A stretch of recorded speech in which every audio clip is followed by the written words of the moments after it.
할렐루야, 반갑습니다. 우리 옆에 있는 분들에게 밝게 한번 인사하겠습니다. 안녕하세요. 잘 오셨습니다. 예, 제가 보니까 한 5명이 많이 밝았어요. 자, 오늘은요 출애굽기 18장의 말씀인데요, 이드로의 방문이라는 제목으로 주의 말씀을 함께 나누겠습니다. 우리가 지난 시간에 봤던 말씀은 르비딤에서 승산이 없는 아말렉과의 전투에서 이스라엘 백성들이 하나님의 능력으로 이기는 사건을 우리가 살펴보았죠.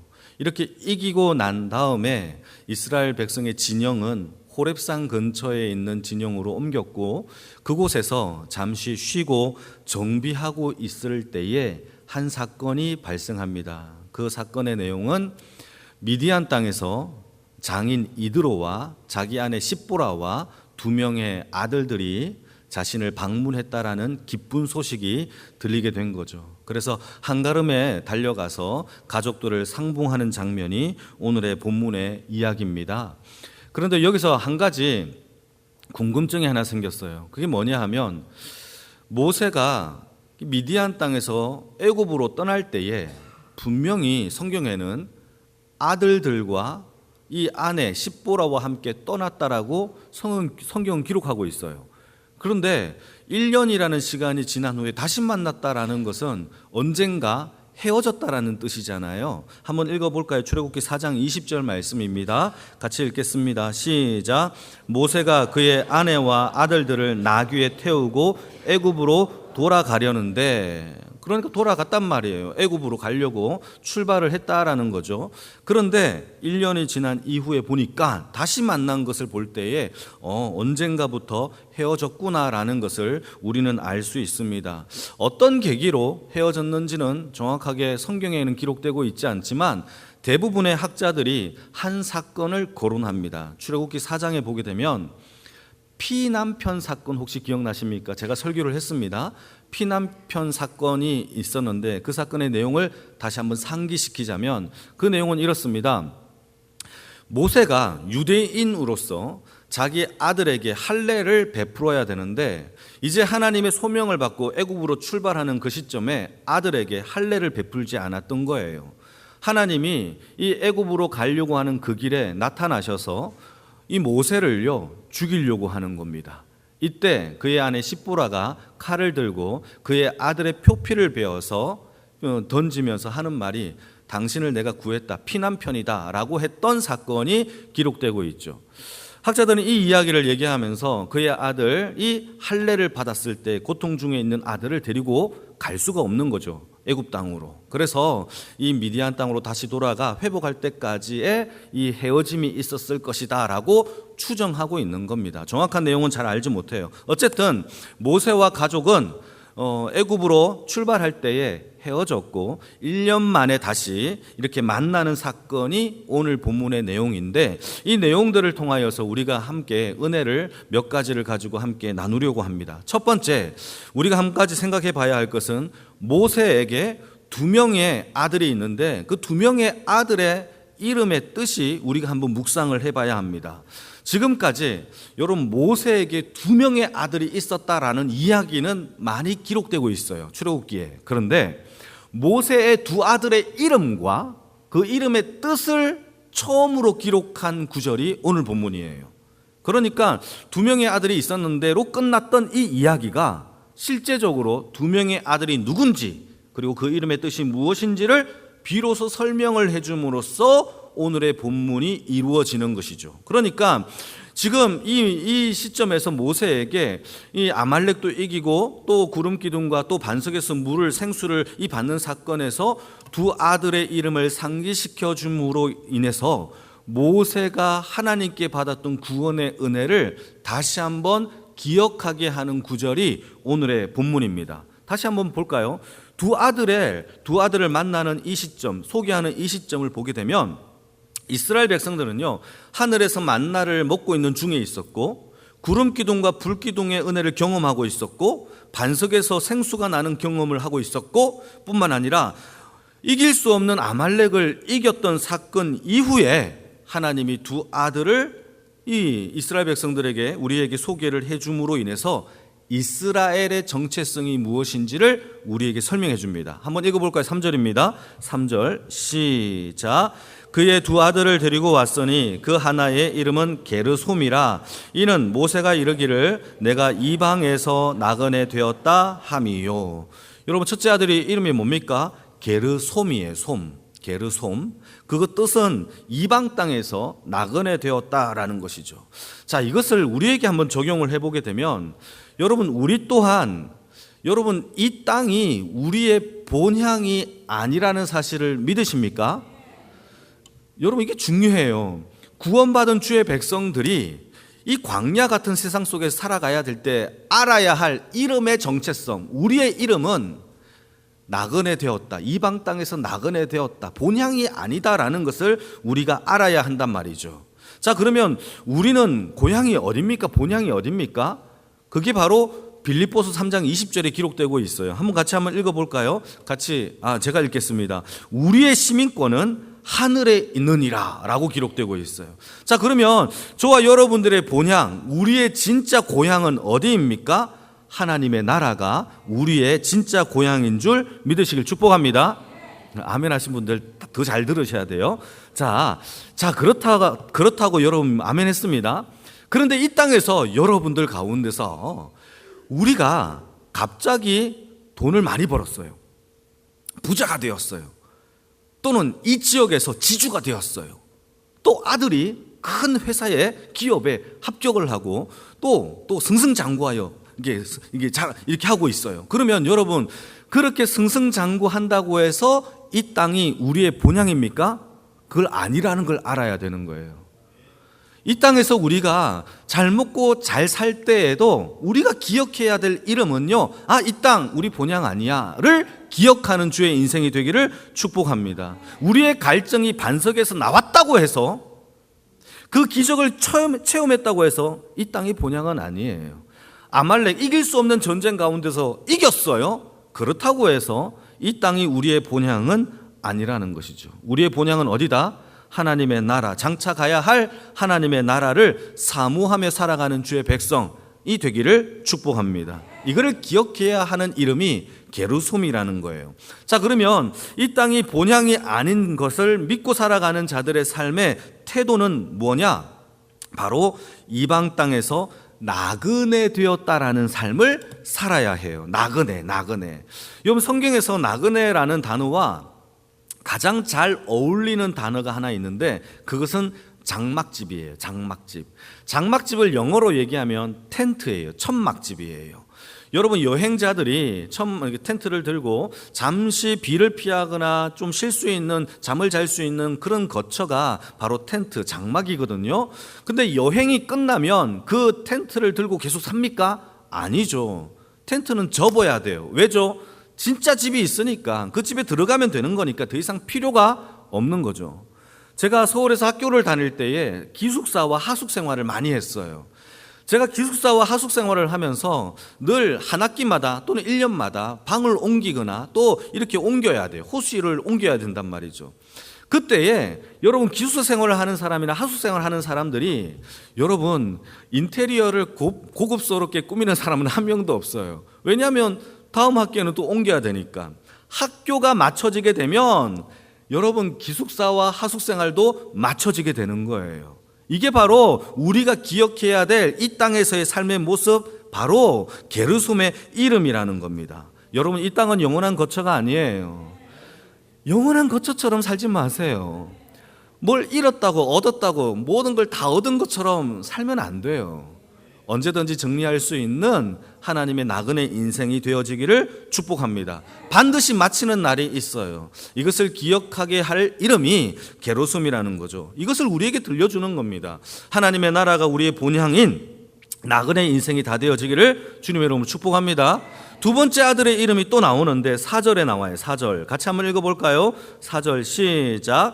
하나의 이름은 엘리에셀이라. 이는 내 아버지 하나님이 나를 도우사 바로의 칼에서 구원하셨다 함이더라. 둘째 아들의 이름은 엘리에셀입니다. 엘리에셀. 그리고 그 뜻은 하나님이 도우셨다라는 뜻이란 말이죠. 근데 여기 더 중요한 게 하나 있어요. 하나님이 도우셨는데 무엇을 도우셨느냐? 도움의 내용이 나와요. 그 내용이 뭡니까?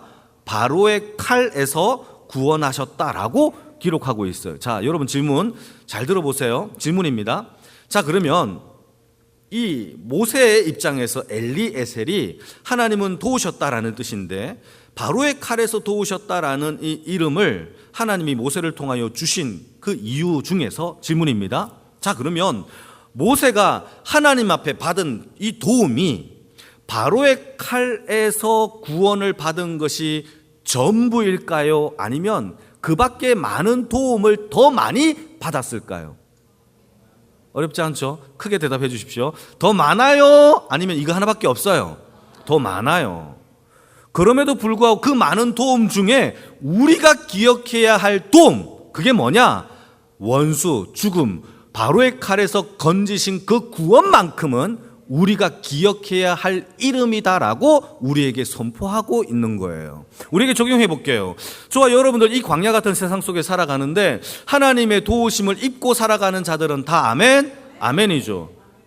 그 아멘, 그 도움, 그 아멘 속에 우리가 기억해야 할 진짜 도움의 능력은 우리를 죽음에서 건지신 십자가의 구원이라는 사실을 기억하는 것이 엘리에셀의 뜻이란 말이에요.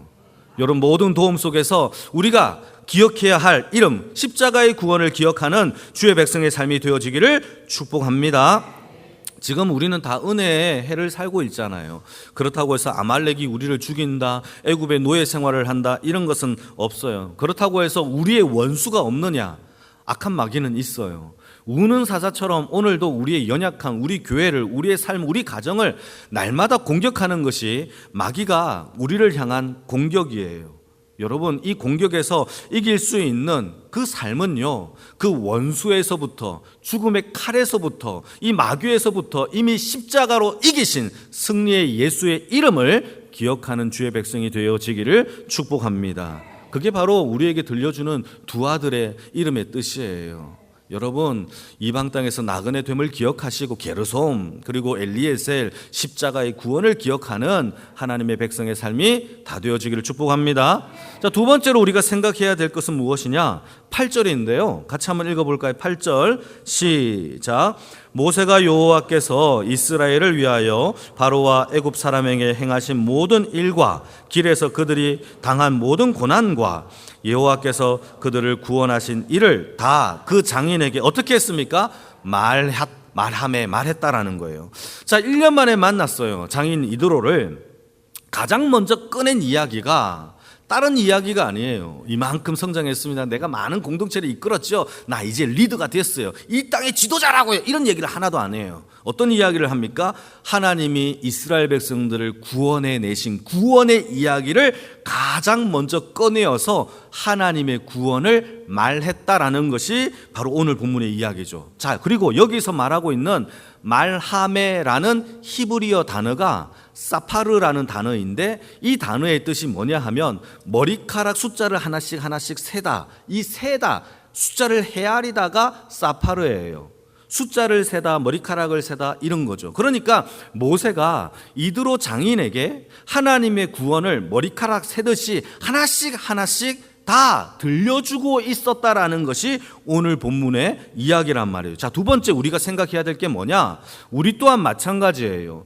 하나님께 받았던 그 구원의 이야기를 믿지 아니하는 사람들에게 사파르 하나씩 증거하는 주의 인생이 되어지기를 축복합니다. 여러분, 이게 능력이 있어요. 하나님의 말씀을 사파르 할 수 있는 마음이, 우리에게 그 말씀이 우리 안에 채워지기를 축복합니다. 베드로전서 2장 9절 말씀을 보게 되면은 한번 읽어볼까요? 같이 읽겠습니다. 시작. 그러나 너희는 택하신 족속이요 왕같은 제사장들이요 거룩한 나라요 그의 소유가 된 백성이니 이는 너희를 어두운 데서 불러내어 그의 기이한 빛에 들어가게 하신 이의 아름다운 덕을 선포하게 하려 하심이니라. 여러분, 여기에서 하나님이 우리를 택하신 것, 그리고 왕같은 제사장들로 만든 것, 그의 소유가 된 백성으로 만든 이유가 뭐라고 되어 있습니까? 너희를 어두운 데서 불러냈던 이유가 그의 아름다운 기이한 빛에 들어가게 하신 이의 아름다운 덕을, 그 복음을, 예수 그리스도의 도를 선포하게 하기 위해서 우리를 불렀다라고 성경은 기록하고 있어요. 여러분, 이러한 삶이 우리를 택하시고 제사장으로 만든 이유인 줄 믿으시기를 축복합니다. 그러면 우린 뭘 해야 되느냐? 사파를 해야죠. 사파를 해야 됩니다. 여러분, 우리가 사파를 할 수 없는 이유는 우리 안에 사파를 할 수 있는 능력이 없기 때문에, 감격이 없기 때문이에요. 그 감격이 우리에게 채워지고 충만해지기를 주님의 이름으로 축복합니다. 여러분, 여기에서 장인 이도로를 보게 되면은 이 장인 이도로가 그 구원의 복음의 이야기를 듣고 있어요. 그런데 이 사람이 누구냐? 미디안 땅의 제사장이에요. 다시 말해서 이방 신을 섬기는 종교 지도자예요. 그에게 모세가 하나님의 말씀을, 하나님의 구원을 증거하고 있어요. 자, 이때 모세가 자기 장인 이드로에게 이런 복음을, 말씀을 증거할 때의 질문입니다. 이 이드로를 개종시켜야 되겠다, 하나님을 믿는 사람으로 만들어야 되겠다라는 마음으로 이 말씀을 증거했을까요? 아니면 하나님께서 내게 이루신, 하나님께서 내게 역사하신 그 구원의 감격이 놀랍고 너무 감격스러워서 감동되어서 전했을까요? 질문입니다. 전자예요? 후자예요? 후자죠. 모세가 기종시켜야 되겠다 하면서 전했을까요? 아니에요. 내 감격이 너무 큰 거예요. 이게 사파르예요. 하나님께 받았던 그 은혜가 너무 차고 넘쳐서 흘러가는 것이 사파르의 능력이에요. 그러한 은혜와 능력이 우리에게 있기를 축복합니다. 축복합니다. 그래서요, 우리가 하나님 앞에 왜 이웃에게 하나님의 말씀을 증거해야 되느냐? 그 이유는, 사파르 해야 되느냐? 그 이유는요, 이 믿음이라는 것은 놀랍게도 하나님의 말씀을 들음으로 인하여 생겨지기 때문이에요. 다시 한번, 믿음은요, 하나님의 말씀을 들어야 생겨요. 돈 주고 사는 것도 아니고 제가 여러분들한테 기적을 베풀어서 생기는 게 아니에요. 만약에 하나님이 기적을 통하여 베풀어서 사람들을 믿게 한다면 목사를 세울 때에 대부분 기적 한두 개는 할 수 있는 사람들로 목사 안수를 줘야 돼요. 근데 그렇지 않아요.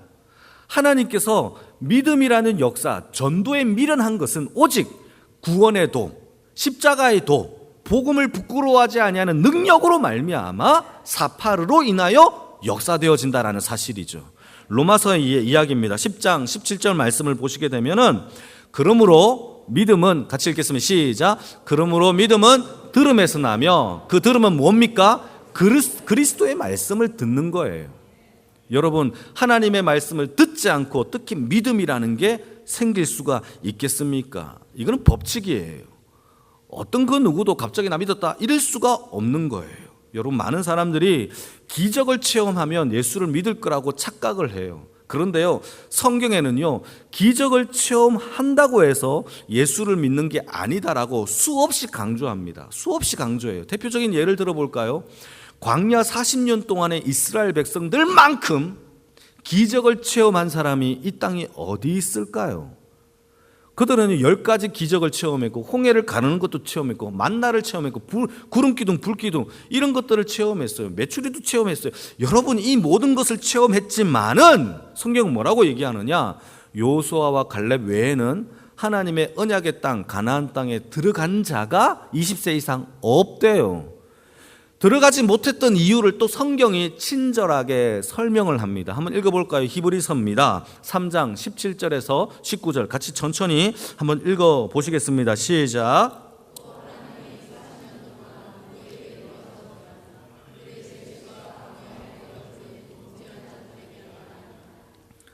또 하나님이 누구에게 맹세하사 그의 안식에 들어오지 못하리라 하셨느냐?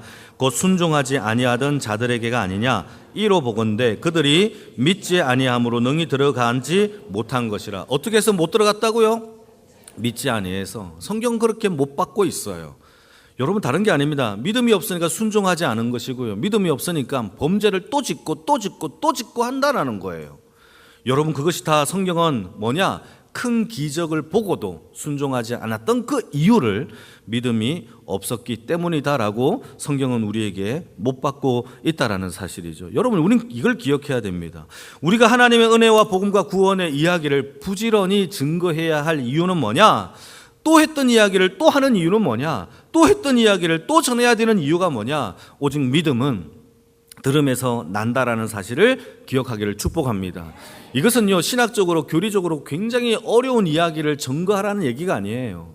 내가 오늘 받았던 그 은혜를, 하나님께서 나를 사랑하신 그 은혜를, 나를 구원하신 그 은혜를 여러분들의 언어로, 여러분들의 입술로 증거하는 것이 바로 사파르의 능력인 줄 믿으시기를 축복합니다. 이렇게 믿지 아니하는 사람들에게 하나님의 말씀을 증거하는 것이 바로 이드로의 방문을 통하여 두 번째 우리에게 주는 교훈이라는 거죠. 자, 세 번째는 무엇이냐?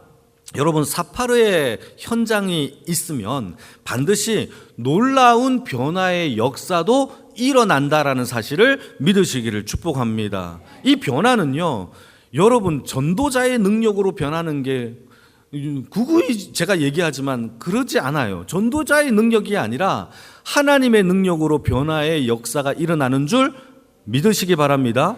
그래서 여러분, 사람이 안 바뀐다고 해서 전하는 사람이 실족할 이유는 없어요. 여러분, 실족할 수 있어요. 인간이기 때문에. 그럼에도 불구하고 안 해도 돼요. 왜 그러냐 하면 그 능력과 변화는요, 오직 하나님만이 하시기 때문입니다. 다만 우리는 뭘 해야 되느냐? 사파르의 은혜가 우리의 삶 가운데 있기를 축복합니다. 아울러 기도해야 될 것은 뭐냐? 하나님, 변화의 능력도 나도 체험하게 해달라고. 그 사람이 변화되는 것을 나도 좀 보게 해달라고 기도하는 그 은혜를 경험하는 인생이 되어지기를 축복합니다. 여러분, 같이 한번 읽어볼까요? 9절에서 11절인데요 이드로가요 이렇게 변화됩니다. 9절에서 10절 11절까지 시작. 이드로가 여호와께서 이스라엘에게 큰 은혜를 베푸사 애굽 사람의 손에서 구원하심을 기뻐하며 이드로가 이르되 여호와를 찬송하리로다. 너희를 애굽 사람의 손에서와 바로의 손에서 건져내시고 백성을 애굽 사람의 손 아래서 건지셨도다. 이제 내가 알았도다. 여호와는 모든 신보다 크심으로 이스라엘에게 교만하게 행하는 그들을 이기셨도다. 라고 누가 얘기합니까? 이드로가. 별로 안 놀라는데요, 이방신을 섬기는 이 종교 지도자가 그런 하나님을 찬양한다고 고백하는 거에는 좀 놀라주세요. 이건 엄청난 놀람이죠. 저는 이 말씀을 읽고 놀랬다니까. 저는요, 엄마야 하면서 놀랬어요. 얼마나 놀란 일입니까? 이드로가 도대체 누굽니까? 미디안 땅의 제사장의 이게 지도자예요. 그가 하나님의 구원의 이야기를 모세를 통하여 이 말함의 사파르를 듣고는요, 그가 말하기를 뭐라고 얘기하느냐? 내가 이제 알았도다. 내가 이제 하나님을 알았도다 라고 하면서 하나님을 찬양한다고요. 그러면서 하는 말이 모든 신보다 더 크신 여호와가 여기 있도다. 이게 말이나 돼요? 자기가 믿는 신이 있는데 이 신을 더 높여야 되는데 그게 아니라 하나님이 더 크시도다 라고 얘기를 하면서 하는 말이 뭐라고 얘기하느냐? 이스라엘 앞에서 교만하게 행하는 모든 적들을 하나님이 이기셨도다 라고 하면서 고백을 하고 있는 것이 바로 이드로의 모습이에요. 할렐루야. 이게 모세가 한 걸까요? 아니에요. 사파라의 능력이 이렇게 나타나는 거예요. 여러분, 우리의 삶 가운데 한 명에게라도 사파라 할 수 있는 주의 백성 되기를 축복합니다. 능력 나타나요. 여러분, 여기에서 끝인 게 아니에요. 이드로가요 갑자기 일어나요. 일어나서는 어떻게 하느냐? 밖으로 나가서는요, 하나님께 드릴 번제물을 갖고 와요. 그게 한두 개가 아니에요. 번제물들을 갖고 와요. 여러 개를 들고 와요. 그리고는 하나님 앞에 제사를 드리면서 하는 말이 뭡니까? 하나님을 찬양했다라는 거죠. 그리고는요, 앉아서 뭐 합니까? 장로들과 함께 떡을 먹었다라는 것이 오늘 본문의 이야기라는 거예요. 여러분, 떡을 먹다라는 얘기가 무슨 뜻이냐? 하나님의 언약에 내가 동참하겠다. 하나님의 그 교제 속에 내가 들어가겠다라는 뜻이에요.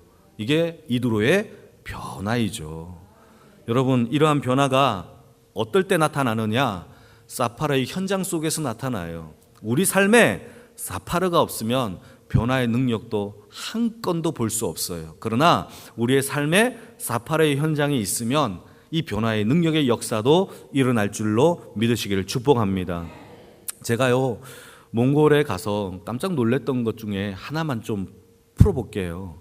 제가 말씀을 증거하는데, 말씀을 가르치고 하는데 제가 조금 많이 놀랬던 게 뭐냐, 제가 갔던 현장에는요 한국 사람이 한 명도 없어요. 단 한 명도 없어요.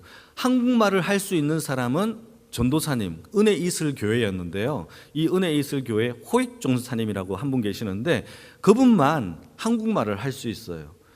그분이 한국에서 살았거든요. 아버지가 일하러 왔을 때에 그때 중학생으로 와서 중학생, 고등학생, 대학교까지 한국에서 학교를 다니고 신학교를 간 거예요.